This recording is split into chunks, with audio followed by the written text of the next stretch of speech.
It's time for another episode of The Oil Stream with Dustin Nielsen and Tom Gazzola, presented by Popeye's Louisiana Kitchen.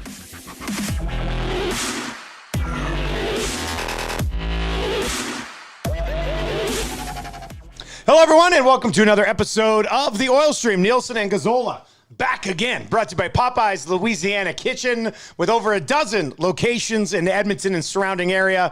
New location on the way in St. Albert. They've got the Popeye's Oilers meal right now. You get your sandwich, you get your nugs, you get your drink, you get your sides, you get your sauces, and you get an Oilers puck as well. So make sure you swing by all of your Popeye's locations. And look, nothing says 3-game heater like a Popeye's chicken sandwich. Tommy, what's up, buddy? Right? I mean, that's the first thing that came to mind when they won that game last night. Yeah. I'm like, 3-game heater. I want Popeyes. Why wouldn't you? It's natural. It's instinct. It just makes sense. You know what else makes sense? Really Check this out. I'm about to blow your mind. That right there, that's an Oil Stream shirt, buddy. I'm going to get you one of these bad boys. Does that not look good? Look at the colors on this shirt. God. They pop. I love it. Yeah. I love that we have merch. It's not bad.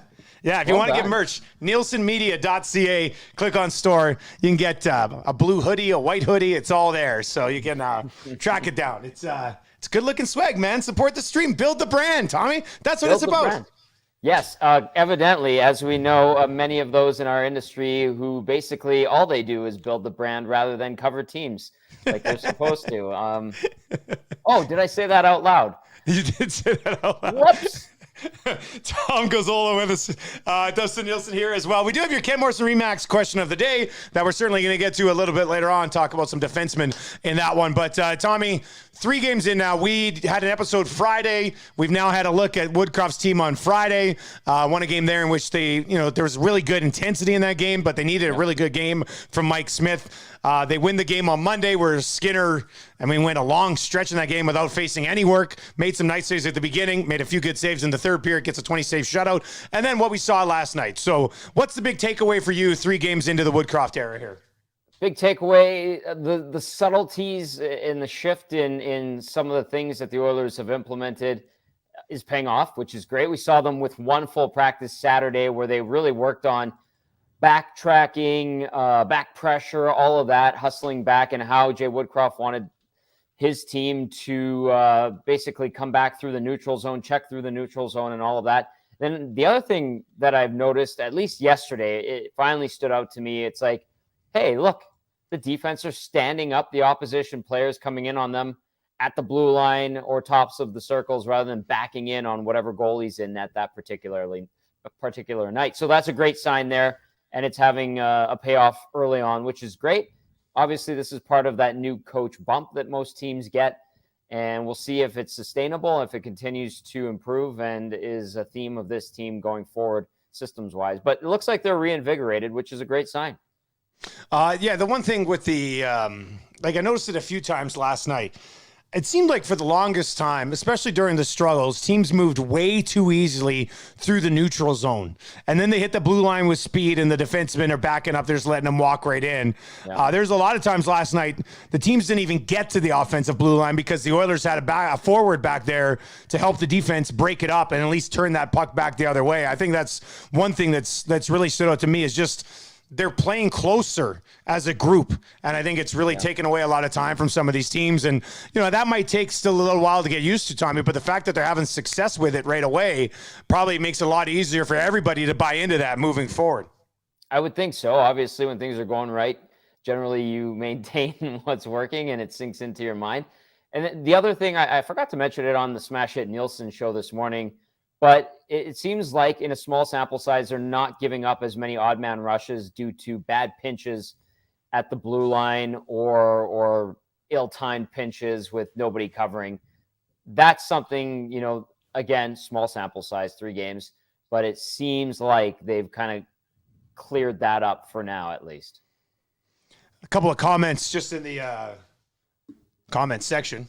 Little Johnny 87 says, why is there no Popeyes in Spruce or Stony? Tell them to smarten up. Look, they're getting to St. Albert right now. I'm sure it's just a matter of time until they're on every corner like a bloody Subway.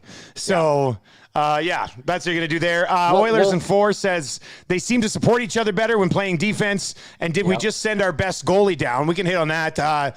Skinner. Yeah. Skinner, I mean, you could make that argument. I think if you're going into a winner-take-all game, most people still take Mike Smith in that situation. But, I mean, Skinner's done everything they've asked of him so far, Tommy. He's coming off a nice, tidy little performance there to get his first career shutout. It's basically just going to be Koskinen and Smith when they're healthy the rest of the way. Is that what this is, do you think? Or if Koskinen acts, let's say Koskinen shits the bed in the backup role. Yeah. I mean, do you think they'd say, okay, well, we got to go to Skinner. We'll bring Skinner up to play with Smith or what? I could see that happening if the Oilers are struggling to stay in a playoff spot or trying to chase one down and they really need wins and they have lost faith in Koskinen. I think that scenario could play out. We'll see. But Koskinen has played well in his last little bit of games, which is reassuring and nice to see. I like that Skinner is pushing and kind of forcing the Oilers' hand a little bit here. And it's a tough pill to swallow for the fans to see him go down. And that's good. This is a good thing that he's finally emerging and he's kind of getting rid of those question marks surrounding him. And I think that the fact that people are like, boy, like Skinner might be the best goalie on this team right now, and it's too bad he's going down is a good sign. And so, yeah, you know what? Koskinen out of COVID will get his shot again. If he does soil the sheets, like you so eloquently said, in his next few starts, then I could see Skinner getting the call up. And would I prefer Skinner to be the guy with Smith in the tandem right now? Yes. But it's the fact of the matter. You've got this other guy, Mikko Koskinen, who's still here. And with that contract, they just can't get away from him. They're stuck with him. Peter Chiarelli. Hey, the unmovable deal. But hang on. Bear with me. If Peter Chiarelli gets the Hawks GM job, and if Peter Chiarelli, for some reason, decides to trade Marc-Andre Fleury back to the Vegas Golden Knights, like was rumored yesterday, even though Kelly McCrimmon poo-pooed that, maybe Peter Chiarelli would need a goalie like a Mikko Koskinen to mop up the rest of the season. Call me crazy. And maybe he'd really want to make another Strome trade, and he would trade the brother of Strome in a horrible deal. This would be right up Chiarelli's alley. Strome for Chiarelli, or Strome for Koskinen, and he immediately signs Koskinen to a 3-year extension. That's he's been there before. $5.5 million. Yeah, he's done that before, right? So maybe we shouldn't be surprised by it. Let's just stick on the goaltending thing for a second here, because here's a follow-up question. Would you be surprised, or would you say as of this moment it's likely that next year the Oilers start opening night with Mike Smith and Stuart Skinner as their 2 goaltenders? It's probably looking likelier now that you have a guy that really is starting to emerge and, again, is quieting down the noise around him in regard to, is he going to be the next guy type of thing? Could he be the next Thatcher Demko? Could he be one of those guys that was grown and developed from within?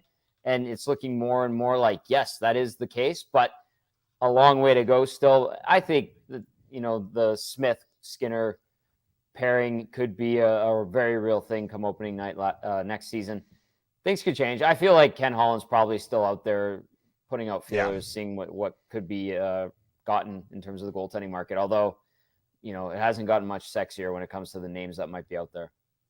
Had to have probably been sort of if it doesn't work out, Smith and Skinner could be our guys next year. When they gave Smith that second year on that deal, could have been some of the thought process there for the Oilers. Nielsen and Gazzola with you. If you were watching on the live stream, make sure you subscribe to the podcast so you never miss an episode. Come directly to your desktop or your mobile device.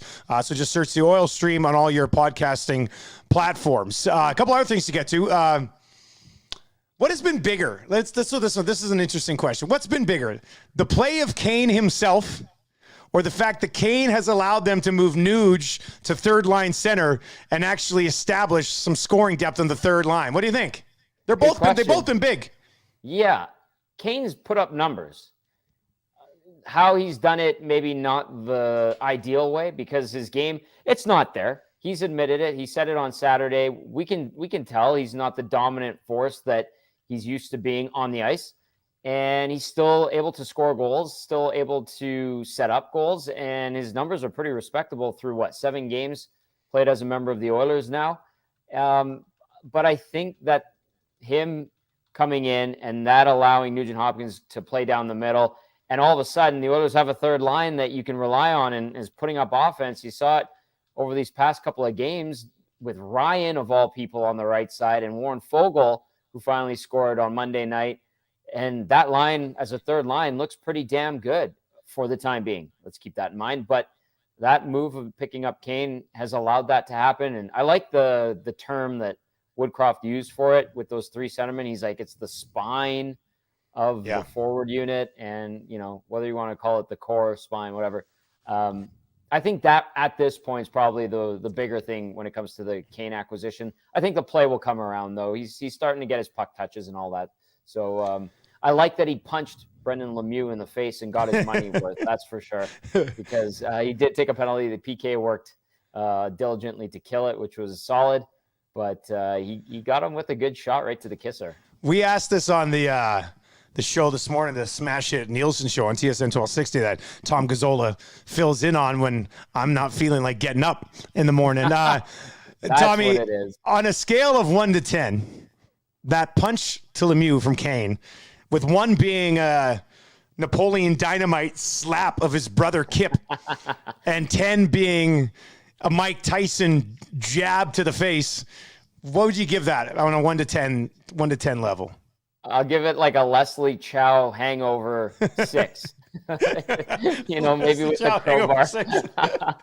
I felt like it was like a 7, but Lemieux acted like it was an 11. Like, I think he embellished it a bit, but I do think he got popped. Like, he felt that thing, didn't he? Yeah, absolutely, he did. He saw him. He had to grab the towel, and he was kissing his glove in his hand to make sure he was okay. I think Kane, connected pretty good. He got him good. He did, like his dad before him, knows how to sell it. That's just a rat move, and to the Kings' benefit, they have Brendan Lemieux. The apple doesn't fall far from the tree, does it? Like, look at the Kachuk boys. Look at Lemieux's kid. Like, it's funny. I mean, I guess that's just how it is. Like, yeah, it really is. The Kachuk boys. There's an interesting duo, but with Lemieux, I was just like, man, I'm getting flashbacks to Claude right there. Sure enough.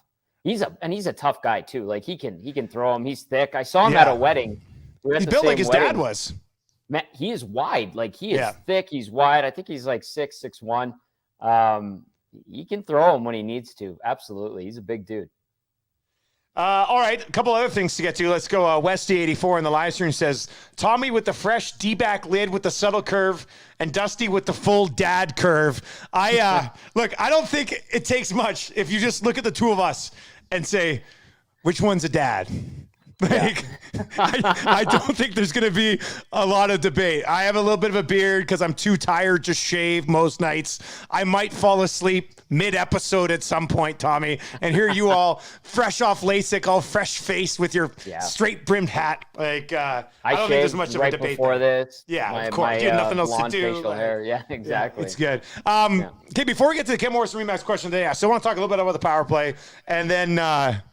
this comment says, it's getting old hearing it, but what else does Marody need to do to even try a few games on the fourth line? And we can kind of tie that into the 11-7 discussion.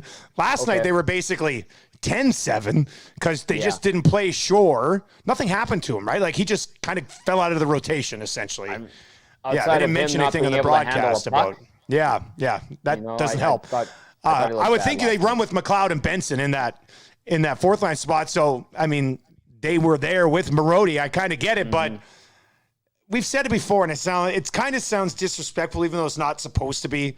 Like, I feel like he's settled in as like the ultimate tweener, very good in the American Hockey League, and maybe just not meant for the role that his abilities can provide him at the National Hockey League level. But it is a fair question, Tommy. So what would your answer be to the Marody question?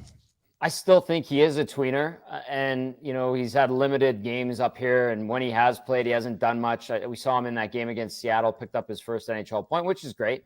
And Seth Griffith had a good game too, helped contribute to a goal.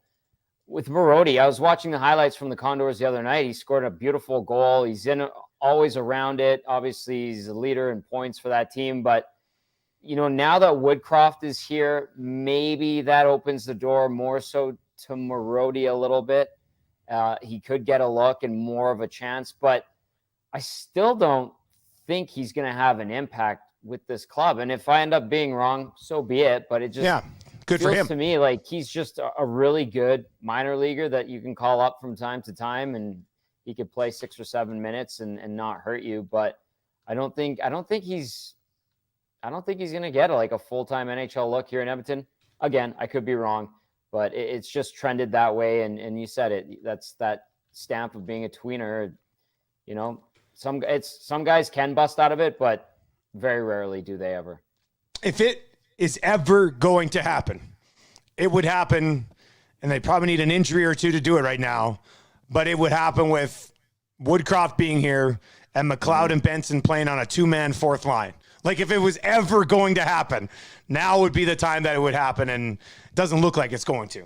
And Dusty, factor in Brad Malone signing that 2-way deal too, and they put him on waivers. Him up on the list. I think that bumps him up, and just that grit we talk about. They wanted him a few weeks ago too. And I think it was a COVID situation or something roster-wise happened where it didn't really work out, and they couldn't get him up here in time. Something to that effect. I'm not remembering it perfectly, but they wanted. But that's a guy that Woodcroft would trust in situations, right? Yeah. Yeah, he's the captain down there, I believe. And Cracknell's at the Olympics. You want to talk about a tweener, speaking of the Olympics and watching Canada-Sweden today, how about Anton Lander? There's another example of a guy that was too good for the AHL, but when he got up here, outside of playing for Todd Nelson for a little bit, really, really didn't have much of an effect. Going to be an Olympic champion, though. Maybe Sweden gets it done guy. there. Awesome guy. Was he a good guy? Absolute beauty. Tony Lander, one of the best, for sure. Great hair, too. Such a good dude. Yeah. Great. Way better hair than mine. Yeah. Way better. Way better than yours. Yes. All right, before we get to Ken Morrison Remax question of the day, let's just quickly hit on the power play, and we'll see how it sorts itself out here. Give Woodcroft and those guys some time to work with it. But 1 for 11, I think, the last 3 games. And if you can, they're producing 5-on-5 right now. If you can sprinkle in a little bit of the power play, Tommy, you'd be in a pretty good spot. Anything that jumps off the page for you with the power play right now? I think it needs work, and they've got those 2 days between games twice next week where I'm assuming the power play will get to do some work and shore things up, because I said it on the Nielsen show this morning. They just put on an absolutely brilliant display of passing the puck around the horn and never getting it to danger areas. And then when they do try to create something, it's almost like they're forcing it too hard. This is a group and a bunch of personnel that are more than capable of getting it done, as they've proved for the majority of the season. They're still top 3 in the league. It's just like they're just forcing it right now. And at some point, maybe it's simplifying. I don't know. Just getting back to the basics. But I feel pretty confident that they'll be able to figure it out. But Dusty, it's not clicking. It's discombobulated, at least from my point of view. I don't know what you think. Yeah, no, I mean, the one thing for me that if you're trying to get it going, I don't know if 4 minutes of Darnell Nurse on the power play is the best idea.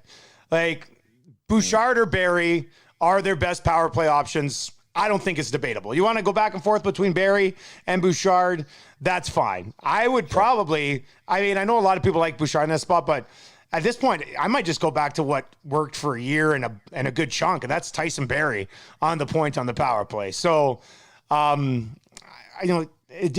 these guys, whether it be Bouchard or Barrie, that if Draisaitl, I think on the power play, the play's died with him a little bit there. I don't know if he's been taking a little bit too much time to settle it down, or teams have realized that if they get that puck to Draisaitl, you can go over and pressure a little bit, and maybe it does cause some issues more so than with McDavid's shiftiness in tight spots. Like, he can get out of that a little bit easier, but if that puck comes up from Draisaitl and you're at the point, man, get it on net. Like, whether it's Puljujarvi or Hyman or Kane, you got some guys around the net. First of all, Puljujarvi is going to set a screen better than anybody. Hyman's got the good hands in tight, so there's ability for him to finish. I'd like to see them get more pucks on net, I guess, simplified a bit. And if that means going back to Barrie at the point on the power play, I think he played $120 on the power play last night, 4 minutes for Nurse and 3-something for Bouchard. Maybe that's where you got to go, because when this power play has been at its best over the last year and a half, it has been Tyson Barrie on the point. Right, and much to the chagrin of vocal minority. He finally got off the schneid, picked up a point for the first time in like a dozen games. Maybe that helps him get going as well. I think he's been banged up, had COVID, all that stuff. So Yeah. We'll see. I feel like they're going to be working on it at practice next week. They have to if it continues like this. For sure, that would be one of the things I would think they.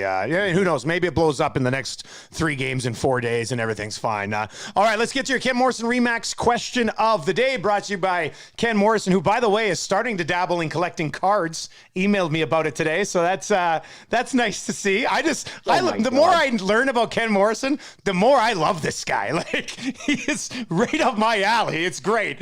So if you're buying or selling a home, hop on his website, KenRMorrison.com. Is the market great? Is the market awful? I don't know. Tommy doesn't know. Ken Morrison knows. 780-993-4815. What's the question, Tommy? I'm going to say this. I have been looking at condos downtown to buy because I've been renting this place forever. Ooh. And so I'm going to have to call Ken. It's time, buddy. Yeah, maybe I'll trade some of his time for some packs of cards that I have that have been uncracked. You should get the place right next door to Awanek in his tower downtown. That would be quite the scene. It is really nice. I've looked in there. But anyway, Ken Morrison, Remax question of the day is this. Dusty Nielsen, with the 11-7 thing and the 3 young left shot defensemen that we've seen in action lately, Lagesson, Broberg, and Niemelainen, when Keith comes back, when Russell comes back, which of those 3 is the guy that stays up? Because we know a couple of them do have to go back. Has Niemelainen pushed enough and shown enough to stick around? Do you just keep Lagesson because he's kind of the oldest and the one with the most seasoning? Or are you starting to like what Broberg's bringing? I think it should be 100%, no doubt in my mind, Marcus Niemelainen. Like, he brings something that not just these other young guys don't, but that nobody does on the blue line. And that is a take yourself out of position to blow somebody up mentality, which it's not taking him. I kind of joke a little bit, but at the same time, I mean, when he sees somebody coming down, if they're there for the taking, he's going to go hit them. So I think it should be him. I do have a little asterisk on why it may not be him, because if they want Chris Russell in that third pair spot, much easier to have William Lagesson just be your number 7 guy and not have to worry about it. And Niemelainen can go back down to the American League and pick up whatever role that he's had down there that can continue to help him to be ready to maybe come in and take a job next year. So I would like to see a situation where, you've got Nurse and Keith back on that right side, and then you've got Bouchard or on the left side, and Bouchard and Barry and CC on the right side. I think if you have Niemelainen as one option, you could run Niemelainen and whoever on the right side. You got Chris Russell that you can put in if Niemelainen has a couple of off games. And if you need somebody on the right side to come out for a game or somebody gets hurt, you can slide Russell over on the right side. So I think the answer, and I bet you if we ran a Twitter poll on this, it would be right now, as of late, it'd be like 95% Niemelainen. So maybe it's a lot of recency bias, Tommy, but I do believe that he's the one that can bring the most unique element to this team's game right now. And for that reason, I hope Woodcroft and Manson want to keep him around. For the reasons you brought up, I like the idea of Niemelainen. And I think there's a chance that might actually happen because Chris Russell can't stay healthy. Let's just start with that. He's been in and out of the lineup with injuries all year long, absolutely riddled by them. And so maybe you just have a steady rotation of him and Niemelainen whenever you see fit. Maybe you do have an injury or something on the right side where you have to slide Russell over and you're comfortable bringing in Niemelainen. You talk about the intangibles he brings to this team that they do not possess in general. I think there's an edge to his game that the other 2 guys in Lagesson and Broberg just don't have. To me, Lagesson's just filler. Broberg is just starting to find himself. And it won't be long before Broberg surpasses Lagesson. And I feel like Niemelainen's well on his way, if not already passing Lagesson. Lagesson, to me, again, steady, reliable for the most part, but there's nothing about his game where you're like, we need that guy in tonight. Yeah. He's a lot of defensemen are like William Lagesson.